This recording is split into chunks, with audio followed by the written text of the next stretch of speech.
when I delayed it, the 10 milliseconds, and it sounded like it was coming from the left. What was happening is you were hearing it out of the left first, and then 10 milliseconds later you were hearing it out of the right.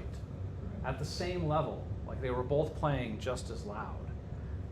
It's just you heard the other one later, 10 milliseconds later.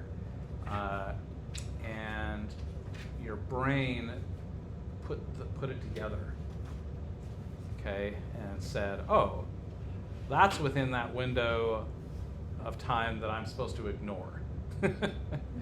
And so it pretended like all that sound was coming from the location that arrived first, okay? So it's this cool little trick that your brain plays on you that you have to do, because otherwise, like, everything you hear in your life would just be complete chaos. And so our ear-brain system has developed this blind spot in order to be able to organize the things that we hear. So you can hear the same sound twice. As long as it's arriving within that time window, you will localize all of that sound as though it was coming from whatever arrived first. So now what I just did for you is called the Haas effect. It was a guy named Haas wrote some papers about this, and he was writing mainly about stereo imaging and how you can use delay to create stereo imaging effects instead of level panning. Well, we've kind of taken that idea over the years and really evolved it. And what we do for live shows is we flip that idea vertical. So instead of thinking about how do I manipulate a stereo image, that's really hard to do in a large audience area, because if you've got a bunch of people sitting in a row, that time arrival difference is going to change depending on where you sit. And you want to try to keep it consistent. And so what you can do instead is, if you flip it vertical and the two sound sources are lined up on the vertical axis, then a couple of things happen. First of all, we're already not very good at telling the difference between something that's down here versus something that's up there, because in both cases the sound is hitting both our ears at the same time at the same loudness, okay, whether it's on the ground or up in the air. So already that's hard for us. Now if you add to that this timing effect, where you can make one of those two sounds arrive first and then the other one arrive later, you're already having a hard time telling the difference between those two things. And that time thing just seals the deal. And that precedence effect, or the Haas effect, kicks in, and you think all that sound came from whatever hit you first. But the other advantage to this is if you can line this up vertically along a unified center point relative to the audience, then the time window stays relatively consistent as you go left to right. Because if you're sitting right in front of that center column, then you hear the time arrival. But if you move to the right, you're still looking and still listening to something that's happening on a vertical axis, and so the time window stays pretty consistent as you move horizontally across the audience area. So it's the other reason to keep it vertical and keep it centered. This is why you don't see a whole lot of precedence imaging systems that are using side stacks on either side of the stage, because it doesn't work as well that way. This is why we really push for center clusters, because if you can get a center cluster right over the top of the stage, then the time arrivals can be delivered consistently to the audience. And if you do that left-right stack thing, it doesn't work. So why do you see that so much? I mean, especially in theater, why do you see left-right stacks all the time? Well, you can use those for other things. Mostly like on really, really, low budget, fast one night stand like touring shows, that's a lot easier to set up, right? And you make a lot of compromises when you're like just throwing in a show, you're going to do it once and then put it back in the truck. It's maybe not worth the time to hang a center cluster.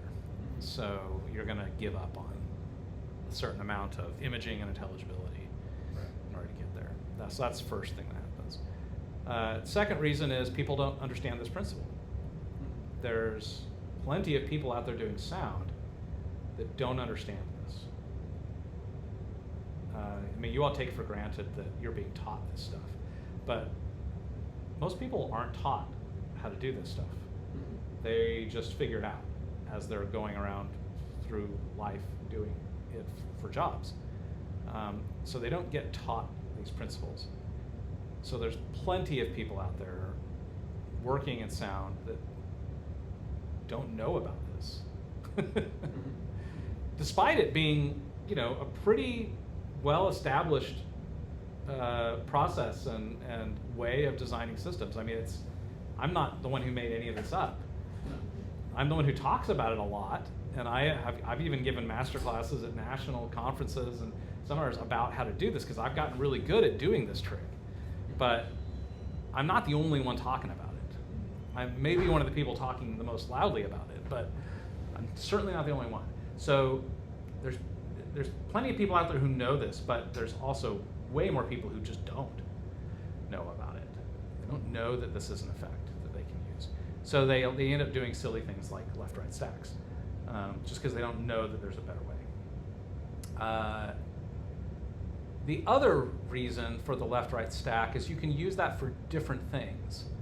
Like what I normally do is a lot of times I'll have kind of a side stack on either side of the stage, but I won't put voices through that. I'll put reverb through that, or I'll put sound effects through that, or maybe even the music. Yeah, maybe even the band, if I'm not worried about imaging on that. And but I'll also have that vertical center design system for the voices. Because it's the voices I'm really trying to image and control intelligibility for. So that's the other thing we'll see. So how do you do this? Well, it's tricky, as you will see. So let's just start trying to figure this out, okay? I have kind of set up this CAD drawing with the same, this is Stevens Center again. We've got the same 4 seats, front row, back row, orchestra, and balcony. I've got the talker standing on stage, and I've got a center cluster, and this time I'm assuming I'm bringing one, and I'm hanging it on a truss underneath that eyebrow, okay? No, we don't need to worry about the microphone in this scenario. I got rid of that. So here's what we want to do. It doesn't have to be 2 speakers that are the 2 sounds you hear. One of those sounds could be the actor's actual voice. And then the second sound could be the thing that comes out of the speaker. So what you want is, if you can get this center cluster right over the actor's head, then you've set up that vertical thing. And if you can make it so their natural voice hits the audience's ears first, and then the sound from the center cluster hits them within that time window. And the time window you're aiming for is 5 to 30 milliseconds. Less than 5 milliseconds, and you're going to have some amount of audible comb filtering. More than 30 milliseconds, and most people will start to hear an echo even on a voice. If you're doing this with more transient or percussive type sounds like drums or something, you can't go as high as 30. I mean, you have to be much lower than that. The sweet spot is about 10 milliseconds. And the reason for that is ultimately you are trying to make it louder. You want the audience to hear a louder show, right? And you can make that second arrival, that center cluster, can arrive at the listeners up to 10 dB louder than the direct sound from the talker. And the imaging will still work. So what if you need to be louder, 10 dB more? We'll get to that. But generally speaking, for this effect to work, the two sounds don't have to be equal in level, but they have to be within 10 dB of each other. And if they get more than 10 dB apart, your brain will start to image them differently. You'll start to image towards the louder thing rather than the thing that arrived first.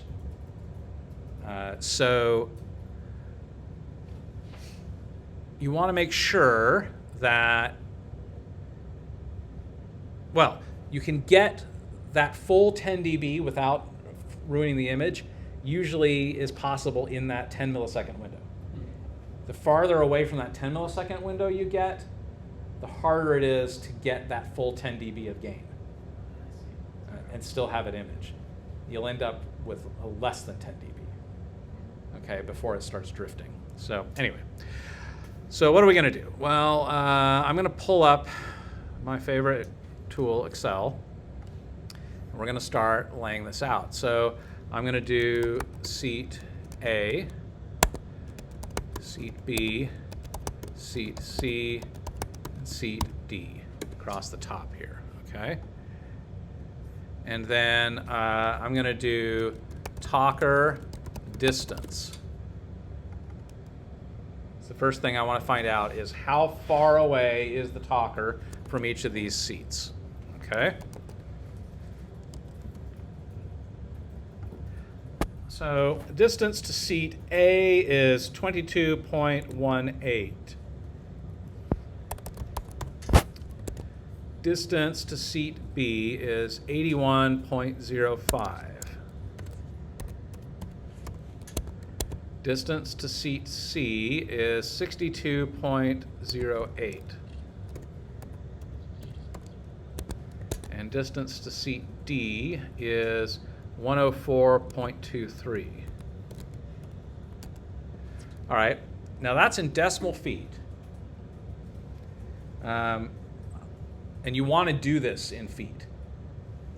Decimal feet, not meters, not inches, not architectural unit. Do it in decimal feet, because otherwise the math doesn't make sense. If you do it, even if you do it in meters, it doesn't make sense. All right. So now what I need to do is I need to convert this to time. So seat A is 22 feet away, but how long will it take for sound to get there? Okay, so I'm going to call this talker time. So what would be the math I would do to convert that to time? 1 foot per millisecond? That's when we're earballing it. Right. You know, when we're 1.13. So 1.13 feet per millisecond. So we would take the distance and divide it by 1.13, because remember the time is always a smaller number than the distance if we're going through the air. And so that 1.13 is the magic number, and you're either multiplying or dividing by 1.13 depending on which direction you're going. Okay, so if you're going from distance to time, you're dividing the distance by 1.13. All right, so I can now copy that over, and that is how long it will take for the talker's voice to get to those ears. Okay, so now let's figure out the center cluster distance. How far away is the center cluster from each of those seats?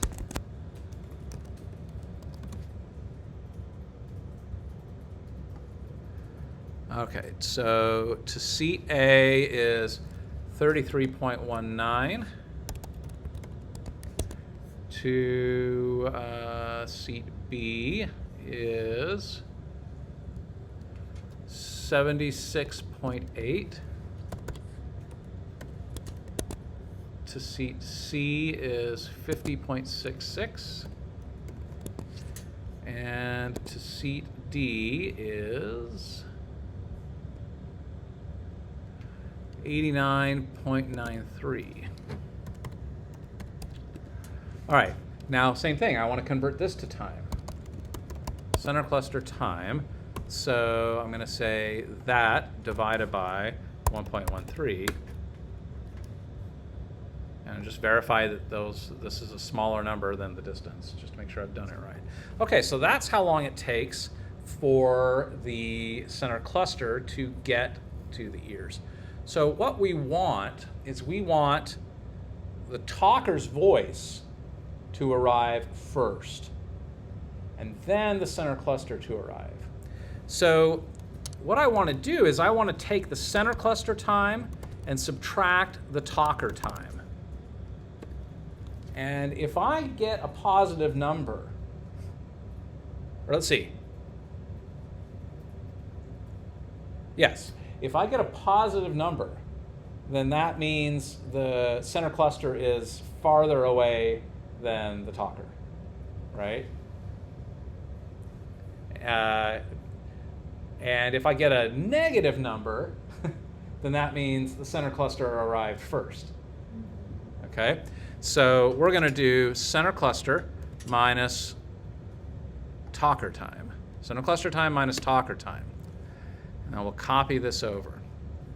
Okay, now I have a positive number for the front row because the center cluster is taking 29 milliseconds to get to the audience's ears, and the talker is only taking 19, which means the talker will arrive first because it only takes 19 milliseconds to get to the ears, whereas the center cluster takes 29. So it's an extra 10 milliseconds for the center cluster. But when we get to the other seats, the talker distance is bigger. It's the talker time is longer to get to the ears than the center cluster because the center cluster is physically closer.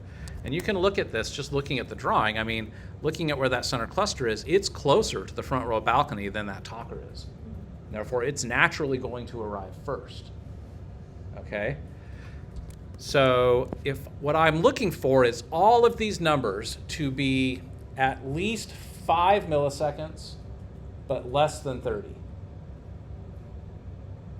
At least 5 and less than 30. So I'm going to set up a center cluster delay. So if you would build into your system some way, some processing tool that would allow you to delay the sound that comes out of that center cluster. There's a lot of ways to do that. These days you can do it in the amplifiers pretty easily. You could do some, what's that? A lot of consoles let you do this. Or you can have some sort of outboard standalone DSP like a QSys or something like that that could delay the signal, okay? So we're gonna delay that signal. How much should we delay it? How much time would I need for all those numbers to become at least 5 but less than 30?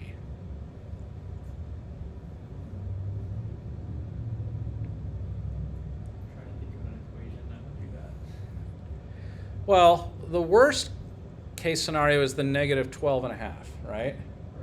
So if I wanted to turn that into a positive 5, I would have to add 17 or 18 milliseconds, right? And so let's do that. So I'm going to put 18 in here, and I'm going to build into this formula that number. So I'm going to do plus that. And I'm going to put the little dollar signs in front of the H and 2 so it doesn't increment that when I copy the thing over. Okay? So now I've got everything is between 5 and 27, 5 milliseconds to 27 or 28 milliseconds. So I'm within that 5 to 30 millisecond window, which means everyone is hearing the talker first.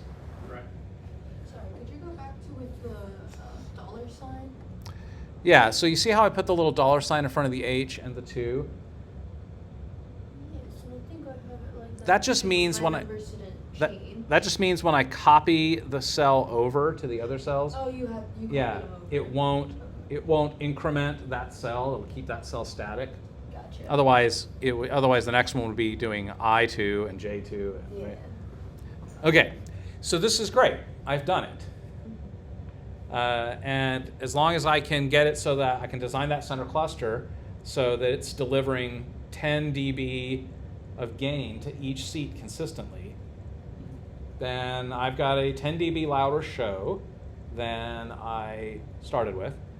And the audience will think all that sound is coming from that actor, which is pretty cool. And as far as that part, designing the center cluster to deliver that 10 dB of gain consistently, I mean, that goes into all the other things we learned about directivity and loss over distance. Like, we would design it to do that. Okay. Here's the problem, though. Have you spotted the problem yet? What's the problem with this situation? The problem I'm still thinking about is like that to get somebody over the noise floor, you need that 20, 25 dB of gain. And Yep. that's nowhere near that. That's the first problem. That's one problem is, yeah, 10 dB is, we probably want more gain than that. Okay, what's another problem? There's another really, really big problem. Is it just that there's a really wide range of delay time between those seats? Well, no, I mean, it should work, right? The idea is if it works between the front row and back row, it ought to work everywhere in between. Right. So yeah, everyone's hearing a slightly different arrival time, but as long as it's within that 5 to 30 millisecond window, it'll work. You won't get the full 10 dB unless you're about 10 milliseconds difference. So you got to deal with that, but We're also at 18, should it be around 5 to 3 milliseconds or? what's that? Or are you saying that we should be in between 5 and 3? 5 and 30. So 18 milliseconds is the delay we put on the center cluster. You can put as much delay as you want. You could put 100 milliseconds on that. That's not the point. The point is, what does the audience hear? And you solve this from the point of view of the listener. And the listener is going to hear, like at the front row, the listener is going to hear the talker first, and 27.5 milliseconds later, it will hear the center cluster. And that's within that 5 to 30 millisecond window, so you're okay. The significant problem here is the talker is in a static location. Right. Yeah, if they move backwards, then all of that changes. Yeah. Everything changes. So what would happen? Let's just try something here. So I'm going to make a copy of this. I'm going to move it 20 feet upstage. Okay? And let's remeasure and see what happens. It's going to be very far out of that range. Front seat will be a lot closer. So now we're at 41. I'm going to make another row here. So insert. So this will be upstage talker distance and upstage talker time. Okay. So 41.99.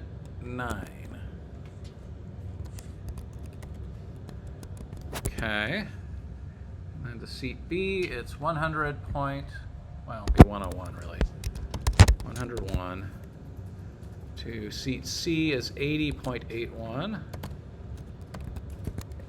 And to seat D is 122.56.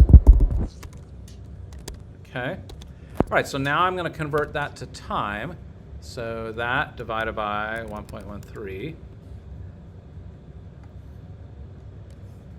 Yikes. Okay. Well, that's the amount of time that it takes to get there, right? So now let's do the math. So center cluster minus upstage talker. So we're going to do center cluster time minus upstage talker time, and then we'll do plus that center cluster delay. And I'll add the dollar signs in there. Copy that over. Okay, so these are the cells that we're concerned about. I'm just going to mark them here so that we don't lose track of what we're paying attention to. So now I want all 8 of those to be within 5 to 30 milliseconds. Okay, so Or don't you need the row below center cluster time? Because it's, are you comparing the time it takes? oh yeah. Sorry. I have labeled that wrong. One sec. Highlighted the wrong one. So it's all of these. So I want all of these to be 5 to 30 milliseconds. Well, what would I have to do? Well, here is the worst one. So I'm going to have to add another 11 milliseconds to this. So that would be 29. Just to get it to be 0, but now I'm in an echo there. Right. And I'm not even at the 5 yet here. So I could take this to 35, and now I'm more than 5, but now I'm hearing an echo there, 44 milliseconds. So there is no time that you could have that would work. Right. For both talkers. Right. So what do? Because in theater, they don't just stand still, right? They walk all around the place. I mean, we literally hire someone on the show whose sole purpose is to tell them to walk around and move, right? The choreographer, like, is always telling them to move somewhere else, right? So we'll never get them to just stand still for the entire show. Zones. What's that? Zones. No. Well, that's one way of doing it. Sure, if we could chase the actor around the stage and adjust the delay, like, we know we can make it work for a single point on the stage, Right. right? But so that solution involves chasing them around the stage and knowing where they are, and then changing that center cluster delay depending on where they're standing. That's a pain in the butt, actually. Sure. And there are some people that are chasing that technology. The hard way to do it is to grid out the stage into zones, right? And figure out all this math for each spot they could possibly stand on the stage, and then have a different bus in your mixer that then has a different amount of delay on it, and then you have a snapshot list that's just like hundreds and hundreds of snapshots. They forget they're blocking. Yeah, so there's two problems to this. First of all, like, plays usually don't have just one actor. Yeah. Usually multiple actors, so you're not just tracking one person as they're moving around, you're tracking several people, and every time anybody moves, that's a new snapshot, right? To have everybody with the right amount of delay on their mic. There are people who do this. It's a ton of work. Yeah. I mean, you have Zack track and stuff. Do something with that. So there's some technologies now where you can put little trackers on the actors, and you can hook that data up to some sort of a delay matrix, and the computer will keep track of them and adjust the delay. Those systems are really expensive and really complicated to implement, and so far they don't really deliver great results. The early versions now you're getting into things like D&B Soundscape kind of attempts to do this, because Elisa doesn't really think about delay in terms of precedence imaging, but D&B Soundscape does. But it turns out it doesn't actually make it easier. Well, 'cause it's also just another thing you have to worry about. It's another thing you have to worry about. It's another thing to program. It's another thing to babysit, keep working. And yes, it's very expensive to implement, and someone has to keep track of all that stuff. And those systems require a lot more loudspeakers. Like, to make this really work, you've got to have a lot of different loudspeakers because they're going to image in a lot of detail. Okay? I think I know a simpler solution. What is it? Put another speaker. That is a way simpler solution. Because those times can Get cascade on everything. themselves. Like, Yes. So here is the interesting thing about this. This little trick, this Hass effect trick, works not just between two sounds, but it can work with an infinite number of sounds. As long as each sound arrives within the precedence window of the one before it, then it still works. So if I had a third speaker over there on the side of the wall, you could hear that one first. 10 milliseconds later, you'd hear that one. And then 20 milliseconds later, you hear that one. And so that one images to this one, and this one images to that one, and therefore they all fold into the first arrival. Right. Okay? And you can keep going and daisy chaining the effect up to where you're maybe the last arrival. We go 6 speakers deep on this thing, and the last arrival is arriving 60 milliseconds after the first arrival, and that should create an echo, right? But it doesn't, because they image to each other in a chain. Right. Okay? So this solves a couple of problems. First of all, it gives us a potential way to get more than 10 dB of gain.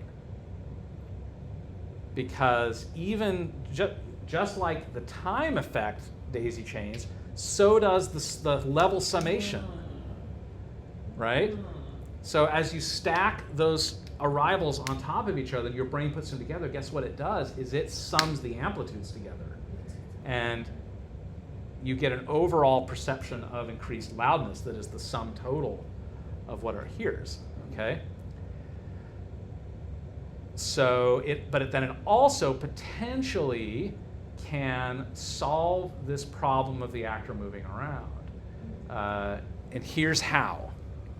We know that we can make this work if the actor doesn't move. And the reason we have this problem, the reason the actor moving breaks it for us, is because we have this huge difference in time between the center cluster arriving at the seats compared to the actor arriving. Like if I take the delay off and we just look at this disparity. There is a 21 millisecond difference in time arrival between the actor and the center cluster, depending on where you sit, because the relative distances involved are dramatically different depending on where you sit. Okay? So, and it's because the center cluster is really far away from the talker. Yeah. Right? It's in a physically different spot. Yeah. But what if we could put a loudspeaker much closer to the talker that had to travel a similar distance to the seats and therefore would not provide a dramatic difference in time arrival naturally between the talker and that speaker stayed on stage and didn't move? Well, then we can daisy chain, right? We can have the talker arrive first, and then we can have the on-stage speaker that isn't moving arrive after that, and then we can have our center cluster that's delivering all the gain arrive third, and they daisy chain to each other. Because we know that we can make the center cluster image to a static object that isn't moving. We know that we can do that because that's the first thing we did. So we know that's possible. So we get the center cluster to image to another loudspeaker that's on stage close to the actor that doesn't move, then the actor can move around, and their relative distance to that static loudspeaker stays pretty consistent compared to the relative distance to the cluster. Okay, so this is what front fills are. Okay, we call them front fills, but that's actually not what we use them for. They're not actually for helping the front row. The front fill is pretending to be an actor that isn't moving. Oh. And so to make this work, we need to put a speaker on the stage that everybody can hear. Right. Not just the front row. We need everybody in the theater to be able to hear this thing so that it sounds like an actor. Just an actor that isn't moving. Okay? And this is why we make such a big deal about getting the front fills really visible and not hiding them and not burying them under a piece of scenery so that only the front row can hear them. Because everybody needs to hear them. We need the whole theater to be able to hear these things. And for the whole theater to be able to hear them, they actually need to be pretty far away from the front row. Because if they're like right here at the kneecaps of the people at the front row, then somebody in the back row isn't going to hear them at all. You need them to be like 10 feet away from that front row, and maybe even up a little bit. I mean, even in a situation like that, like, is the balcony really getting anything from that? Yeah, sure. I mean, you just draw a construction line. Yeah. There's no heads Oh, yeah. between that. I mean, that's where the listener's head's going to be, Right. right? So if you can put it that far away from the front row, you betcha they'll hear it. They'll hear it just as well as they hear an actor. And so this is where orchestra pits become in really handy, because you can have that front fill shoot across the orchestra pit, and that gets it close to the stage, close to the talker, and there's enough distance that it has to go to hit the front row that it's usually far enough away that there's nothing between it and any of the other seats as well. Now, if you don't have an orchestra pit, this is harder, and you have to have a lot more complicated conversations with the scenic designer, because they're the ones who tend to be really worried about this. But this is why, is we need them to be really visible. We need them to be in a place where everybody can hear them. And usually for everybody to hear them, everybody needs to be able to see them, right? That's how you know it's going to work, is can everybody see them? Because if they can see them, then that means there's no obstacles between the loudspeaker and the listener. So seeing them is the point. All right, so what if we did this? So I'm going to now, I'm going to introduce a new loudspeaker. This is going to be our front fill.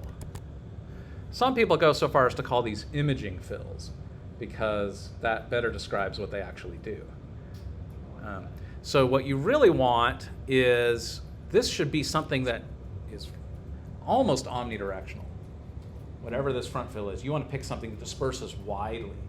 You don't want it to be a laser beam focus just to the front row. You want it to be something that everyone's going to be able to hear. It's going to be just like a talker. Sound goes everywhere. Okay, so you're going to pick something that does that.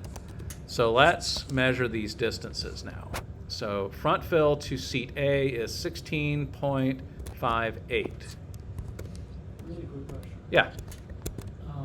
When we talked about in the system engineering class about the criteria for picking out front fill, is that the same types of things you're wanting to think about precedence? Yep. Or are those just another set of things you want to think about? No, that's it. We talked about something that sprays pretty widely. Yeah.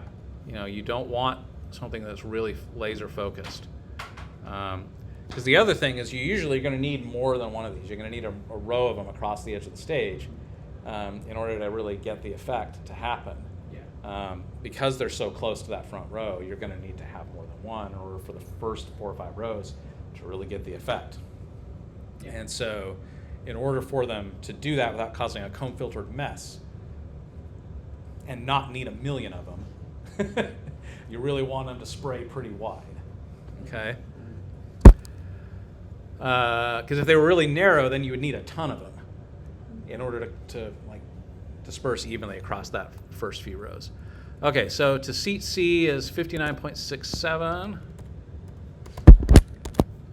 To seat D is 101.93. Okay, now this is front fill time. So I'm going to convert the distance to time by dividing by 1.13. Okay. And now, here's what we're going to do. So instead of center cluster minus talker, we're going to do front fill minus talker. Because we want the front fills to be the second arrival. So now this is going to be front fill time minus talker time. And same thing here. We want front fill time minus upstage talker time. We'll copy this across. Now this becomes front fill delay. Okay, now look at these now 8 numbers. What do you notice about them that is interesting now?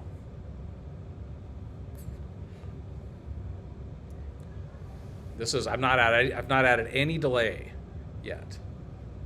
They're a lot closer. They are, aren't they? So for the downstage talker, we only have a difference of like a couple of milliseconds Right. between, all the different seats. Upstage talker, again, only a few milliseconds difference. Why? Because the front fill is right next to those actors. Yeah. It doesn't have to make a vastly different trip through the air to get to the ears. So getting these to image within, a playable stage space is a lot easier. So now the actors can move around pretty freely within that 20-foot zone that I set up, and it ought to work. So what's the amount of delay I can put on the front fill that would make this work? Well, the worst case scenario here is the negative 22.5, right? Right. So if I wanted to turn that into a positive 5, what would I need? Yeah. See that? Yeah, everything's in there. Everything's within that range. So what I have effectively done here is I've created the effect of this speaker being, how much did I put on it? 28. I've effectively moved it there. It's as though it's sitting upstage like that because I've delayed it. And so both the talkers are downstage of it, which means their voice will hit the ears first. Okay? So I have moved it virtually in time. So it's arriving as though it were upstage of them. But it hasn't dropped the level that it would drop if I put it upstage of them. And that's the key. Because if I just, so you might be thinking, well, why don't I just put it upstage of them? Because if you put it upstage for them, it'll be quieter at the listener, right? Oh, yeah. And I want gain out of this thing. So I'm going to have it be really close to the listener, but I'm going to delay it like it was sitting really far away upstage. So it's loud as though it's close, but the audience doesn't hear it until much later, as though it were farther away. So we get the benefit of that time arrival, but we also get the boost in level because it's closer. Okay? And now the actors can move around within usually about a 20 to 25 foot area on the stage, upstage, downstage, and this will work. And that's pretty good because usually they're going to have scenery up in this last, third of the playing space. So the actors don't usually spend a whole lot of time all the way upstage like that. Yeah. So usually this 20-foot zone downstage is usually all you need in most cases. And every once in a while, you might end up with a moment where an actor's all the way upstage. And if that's the case, that's where you add a little bit of extra delay to that mic for that particular moment. And that's like you just add that to that snapshot, add an extra 10 milliseconds of delay to that mic, and it puts the whole system a little further back. And then when they move downstage, you just take that delay off because they're back in the zone. Okay? So we made that work. So now let's do the center cluster. Because what we want to do is now we want to image the center cluster to the front fill. And if we can make the center cluster image to the front fill, then because the front fill is already imaging to the talker, that means the center cluster will automatically sound like it's coming from the talker because of that daisy chain effect. So all I have to do now is center cluster minus front fill. Right? So center cluster time. Well, I'm also going to set up a center cluster delay. Okay? So we're going to do center cluster time, which is that. And we want to add whatever the center cluster delay ends up being. Because that's going to increase the center cluster time by adding that delay. So I'm going to put that there and do, so that'll be H3. And then we can go minus front fill time,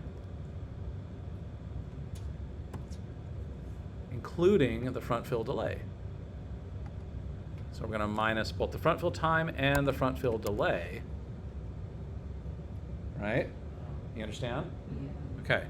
And now if we copy that over, these are the numbers we get.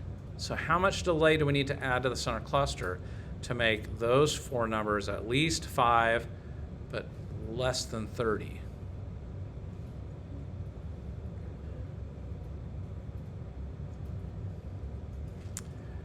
Well, the biggest one is negative 38.6. So I would need 5 more than that. That gets us pretty darn close, doesn't it? Yeah. It's buttoned up against that too, because the CA there is pretty. Yep, pretty close we're to right. the- We're just barely below that 5. Yeah. So, you know, what would we have to? You know, if we didn't like that for some reason, Your speaker? well, we'd have to manipulate physically where we put some of the stuff. Like we could hang the center cluster a little lower, and that could help. So the vertical distance gone. Yeah, this is why, again, we don't like the center clusters to be really far out. We want them to be down, Yeah. you know, closer to the stage, right? Because you take them farther out, and this time thing doesn't work. And you know, lighting designers hate that because then it's, you know, then they're feeling like they got to shoot through it. But it's like, no, I need it down because. Put your light somewhere else. Yeah, because if it's too far out, it doesn't work. It doesn't do the thing. Yeah, you can hear it, but you're hearing it at the wrong time. Yeah. And you're not just trying to get the audience to hear it. You're trying to get the audience to hear it at a very specific time, down to the millisecond. And so bringing it in an extra 5 feet sometimes is what makes that work. Yeah. Should we try that? Let's take this in 5 feet and remeasure.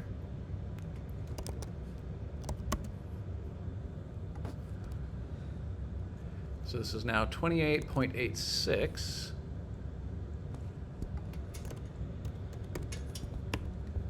And this one is 75.75. This is 50.87. And this one is 91.04. Oh, look at that. It got better. 5, and the other one went down by 4 or so. Right. Yeah. We're in better shape now, aren't we? Yeah. So we gotta talk the lighting designer into adjusting their lights so that we can get it 5 feet further in. And we have a real reason for doing that, right? It's not just because we want it, it's because like it actually serves a real purpose. And sometimes you gotta be able to explain that because they're not gonna understand. They're gonna feel like, what's the difference? 5 feet out, you'll still hear it, right? It's like, yeah, we'll still hear it, but it will be arriving at the ears at a different time. And it's the time window I'm worried about, not the level window. Because yeah, moving it 5 feet in does not change significantly how loud it is. Yeah. It will sound more or less the same, but it will arrive at a different time, and the time is the point. Okay? So, What dB gain could you get that with like that system? Or would that then be 13? Because it's yeah, so it's loudspeakers. so you know, you're not going to get a full 10 Right. per arrival, but the front fill can be, it doesn't have to be louder. All it has to be is as loud as the actor is, right? But if you can get it a little bit louder, then that's some extra gain. So let's say you can get it 6 to 9 dB louder. And that's probably a good, right? And you can get a lot of gain out of the front fills because they're really close to the actor. And so even if you break that 10 dB, 10 millisecond, you know, ideal situation and start imaging to the front fills, that's okay because the front fill is really close to the actor already. And so even if the brain is starts to feel like, oh, maybe it's coming from the front field. Well, the front field's right next to the actor, so they're going to notice it shifting in perception a whole heck of a lot. So you can usually get, assuming you don't have feedback concerns, and the only reason you would have that is if you got the actor like physically sitting in front of that front field for some reason. But you could get 9 to 10 dB of gain right there out of the front field. Now, and hopefully that's a pretty consistent 9 to 10 dB because the distance it's traveling is really similar to the actor, right? So there's 10 dB right there. Let's say best case scenario we can get 10 dB. Let's assume we have it. 10 dB, okay? Well, we know that we're not really in that 10 millisecond window. The closest we are is for the back row orchestra and the front row balcony, and the rest are kind of outside of that. So we're probably not going to be able to get a full 10 dB of gain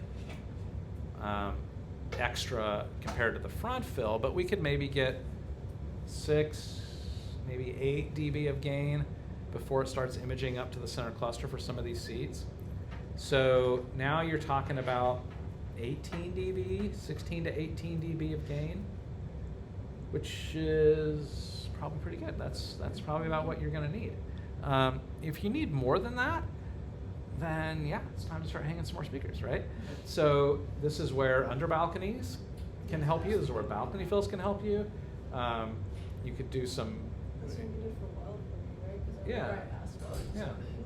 So we didn't end up needing to do that, but we could have. You know, if we needed more gain, we could have done a delay fill.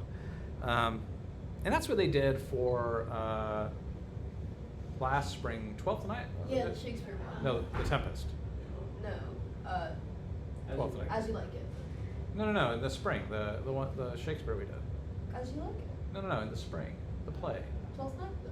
It was either 12th night or It was As You 12th Like night. It was 12th night. Yeah, Freedom? yeah, in Freedom. It was 12th night. So they actually did that. They had a center cluster, and then they had delay fills on a balcony to try to get Yeah. more gain that hadn't reflected as much because it was closer to those back rows. I remember Okay. hearing Seth explaining like Yeah, that. so they were doing actor arrived first, then front fill, then center cluster, and then the catwalk fill. And you just daisy chain the arrivals. So that catwalk fill would have had a lot of delay on it. Yeah. I mean, you look at this, we're at 43 milliseconds of delay on that center cluster. If we added, an under balcony fill halfway up this orchestra area, that's going to end up with 70, 80 milliseconds of delay on it. It used to be that we had to really be careful about that because your processors had what's called a delay budget. Because delay is intensive on the CPU. And so a lot of processors would be spec'd in, like you would have a 3 second delay budget. So total amount of delay you're putting in it across your processing can't be more than 3 seconds, because then the processor can't keep up. So you had to keep track of that. And if you ended up needing a total of more than that, then you had to add a second processor to do the extra delay. Nowadays, the processors are getting fast enough that we don't have to worry about it as much. So I haven't really heard anybody worried a whole lot about delay budget for a long time. But we used to have to think about that a lot. But yeah, we could hang some under balcony fills. We could hang some balcony fills. If you wanted to get really crazy, we could do, a second cluster maybe out here somewhere. You know what I mean? And we could really get some gain going. And it would all theoretically image to the actor. Is this theoretically then infinitely scalable? Yeah. So you could do this at a festival? Yeah. Absolutely. I have sat in an 18,000 seat auditorium before where this was working. Wow. And they had chained it 8 or 9 times, from a talker to a front fill to a big center cluster to delay fill, delay fill, delay fill, delay fill. Do all those reflections, things. because I'd imagine if you've got things that are pretty far back and delayed pretty far from where the talker is, that any reflections coming off of that back to listeners would be more It absolutely helpful. contributes to this. So you need a treated room for that? So yeah, you have to think about the reflections, because the reflections can help or hurt this. And what's going to happen is they're probably going to hurt intelligibility. As if you start getting reflections running amok, then your intelligibility will go down, and you'll have plenty of gain, but you won't be able to understand anything. So you do have to think about that. Now, the best way to combat that is to close the distance gap between the loudspeaker and the listener, right? Get the loudspeakers closer, especially the loud stuff. To get that center cluster closer to the audience, so that it's bouncing off of less things before it gets to the ears. Or you have to treat the room. So if you've got a room that already has problematic reflections, and you put a center cluster really far away from the audience, then you may not actually solve the problem. It'll just be louder, but it'll still be a mess.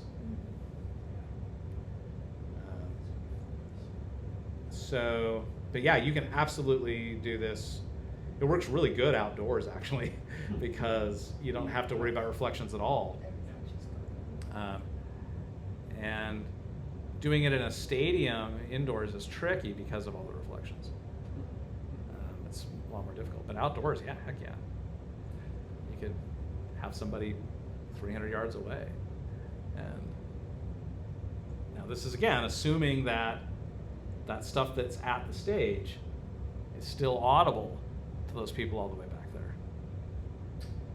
Right? This only works when you scale it infinitely like that. It only works assuming that all the arrivals are actually audible to the people in the farthest seats away.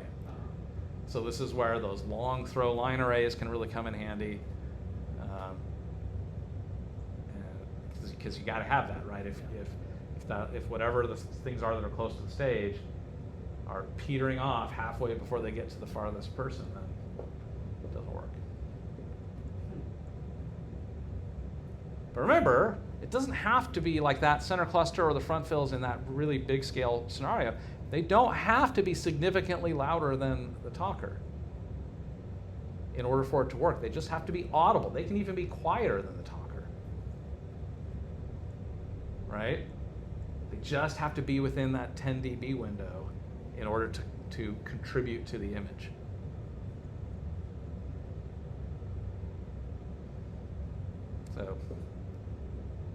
So yeah, to scale it really huge like that, it's tricky, but yeah, doable. Totally doable. I've seen it done, and it works. You get to a certain point where you're delivering enough gain that like no one actually believes all that sound is coming from that talker, but it's coming from that direction, right? And that's the other piece of this is even if you're, because sometimes you'll run into people who like hate microphones and everything, and they don't like amplified sound, and they want, and so you want to trick the audience into thinking all this is coming from the actor. I'm running into less and less of those kind of people these days. It used to be, at least half the time, that was the attitude of like a director or a music director. Nowadays, people have made peace with that, and so you're not trying to trick the audience anymore, but you definitely want the show to sound like it's coming from where the audience is looking. Yeah. If the audience is looking at something here, you don't want the sound of it to be coming from up above their head, because it kind of disrupts their attention. This is why lighting designers put spotlights on people who are singing in a musical. It's not because it looks cool. It's because it tells the audience where to look. This is the person who is singing right now. Because it's not always clear when you're really far away. Especially if you've done a bad job as a sound designer, that person could be singing their heart out, and the sound is coming from up here, and the audience has no idea who to look at. Yeah. And so the lighting designer has to put a big light on that person and be like, this is the person who is making all this sound, in case you were wondering, But you can do the equivalent by imaging it to that spot, even if it's really loud, unnaturally so. You don't believe that that person's making all that sound. At least it sounds like it's coming from there. So I'll look there. And then the lighting designer doesn't have to be as overt about that, because it sounds like, the audience will look there. You're like, oh, look, that person's mouth is moving, where it sounds like the sound is coming from. And then the lighting designer can do prettier lighting.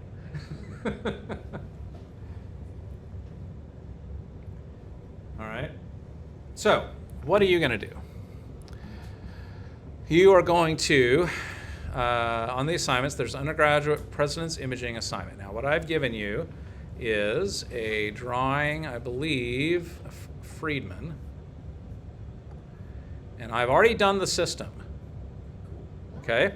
So I've got front fill loudspeaker there, I've got a center cluster there, and I've got a downstage singer and an upstage singer, and I got a front row seat and a back row seat. So I want you to figure out how much delay do I need to put on those front fills and how much delay do I need to put on that center cluster in order for this to work, in order for the talker to always arrive at the ears first, the center cluster to arrive, or the front fill to arrive second, and the center cluster to arrive third.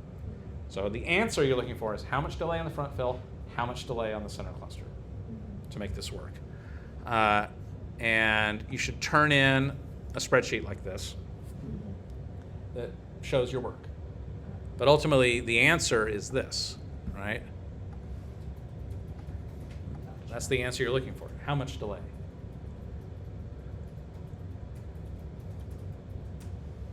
Okay? Yeah. So that is your task between now and Friday. This is not hard math. It's just simple subtraction and addition. But it is a lot of variables to keep track of. So this is why, laying it out somehow, I like using a spreadsheet because it just helps me to remember all the steps. But when it gets a lot more complicated and you've got delay fills and stuff, it's even more things to keep track of. But the math is simple. It's a very simple principle. You're just trying to get things to happen in a certain order. So you're adding delay to do that. So it's a simple concept. But implementing it requires you to pay attention to a lot of details at one time. So I just want you to practice that, get a chance of trying it out. And usually what will happen in real life is I will rough it in on paper like this just to make sure that it's going to work. But I rarely will actually put those numbers into a delay processor ahead of time. I will almost always verify it in an analysis situation where I'll bring in an analysis system like we did last semester, and I'll figure out the delays in real time. I'll put a mic in the front row, I'll put a mic in the back row, right. And I'll measure the sound of, I'll put a little speaker on the stage to pretend to be an actor. We'll measure that sound. I'll turn on the front fills, measure that sound, turn on the center cluster, measure that sound, and then look at them on the graphs to see what order they're arriving, and I'll start adding delay to get them to arrive in the right order I want. So I'll figure it out in real time. Because there's variables you can't predict, like reflections, and an analysis system will show you the reflections, so you can account for them if you need to. So that's usually how I'll do it in real life, is I'll do it with analysis. But this process just shows you if you've arranged the system correctly. Like, this is how you'll know if you need to bring the center cluster in 5 feet. And that's something like on Wild Party, I said to Seth a couple of times, like, man, I wish I had brought that center cluster in a few more feet. It would have really helped with the imaging. Yeah. But we sort of compromised because lighting needed to get a shot to the person standing on that balcony. And I was like, well, can you take it 2 more feet out? I'm like, sure, and I regretted that. I regretted making that compromise because that 2 feet would have helped us a lot. So the doing it on paper part is really just to figure that part out. Like, do I need to move my front fills higher up, closer to the stage? Do I need to bring the center cluster in? Do I need to get it closer to the audience? So that you make sure that you've got everything in the right spot. So when you get out the analysis equipment, there's a solution. You're just going to figure out the specific solution in real time in the space without having to worry about, I'm not going to have to move anything. Okay? Other questions? All right, very good. That is your task.